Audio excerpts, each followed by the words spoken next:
আসসালামু আলাইকুম। আশা করি সবাই ভালো আছেন। অনেকদিন পর আজকে বাড়িতে লাল টকটকে দেশি বড়ইয়ের আচার বানানো হলো। একসাথে প্রায় অনেকগুলো আচার তৈরি করা হলো আজকে। আচার করার জন্য আমরা সর্বপ্রথম গ্রামের বিভিন্ন স্থান থেকে বড়ই কালেক্ট করেছি। একদম দেশি বড়ই যাকে বলে, সেই বড়ইগুলো থেকেই বাছাইকৃত ভালো বড়ইগুলো আমরা আচার করার জন্য বেছে নিয়েছি। যেহেতু নিজেরাই বাড়িতে বানিয়ে খাবো, সেই সাথে সংরক্ষণ করে রাখবো দীর্ঘদিনের জন্য, সে কারণে বড়ইগুলো ফাইনাল প্রসেসের জন্য কিছুদিন সময় লেগেছে। শেষমেশ আজকে আমরা আচার করার জন্য সিদ্ধান্ত নিয়েছি। শুকনো বড়ইগুলো ভালোভাবে পানি দিয়ে ধুয়ে নিয়ে হাত দিয়ে সুন্দরভাবে পালিশ করা হচ্ছে, কারণ ভালোভাবে পালিশ না করলে আচারটা খেতে ভালো লাগবে না।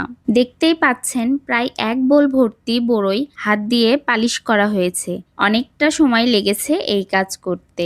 এরপর আমরা আচারে ব্যবহারের জন্য একদম পিওর আখের গুড় নিয়েছি। এই গুড়গুলো আমরা আখমারাইয়ের স্থান থেকে এনেছি, যাতে করে গুড়ে কোনো প্রকার ভেজাল না থাকে। এরপর আচারের মূল উপাদান হিসেবে বেশ কিছু মশলা, যেমন জিরা, ধনিয়া, কালো এলাচ, সাদা এলাচ, গোলমরিচ, এর সাথে আরও কিছু মশলা অ্যাড করে তা ভালোভাবে চুলায় ভেজে নিয়ে শিলপাটায় গুঁড়া করে নেওয়া হয়েছে।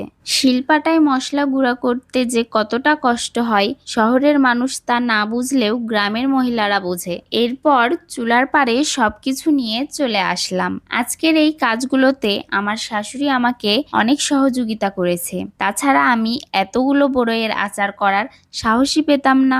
আচারে যে আমরা সরিষার তেলটা ব্যবহার করেছি, এই তেলটাও কিন্তু দেশি সরিষার কাঠের ঘানিতে ভাঙা তেল।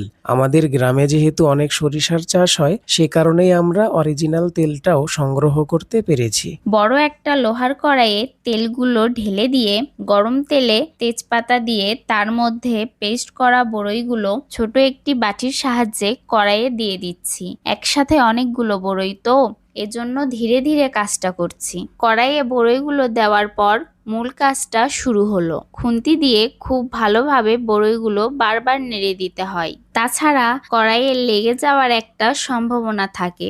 এতটা পরিমাণ খুন্তি দিয়ে নেড়ে দিতে হয় যে হাতের 12টা বেজে যায়। দেখতে মনে হতে পারে অনেক সহজ একটি কাজ, তবে মোটেও এত সহজ না। চাইলে আপনারাও বাসায় করে দেখতে পারেন।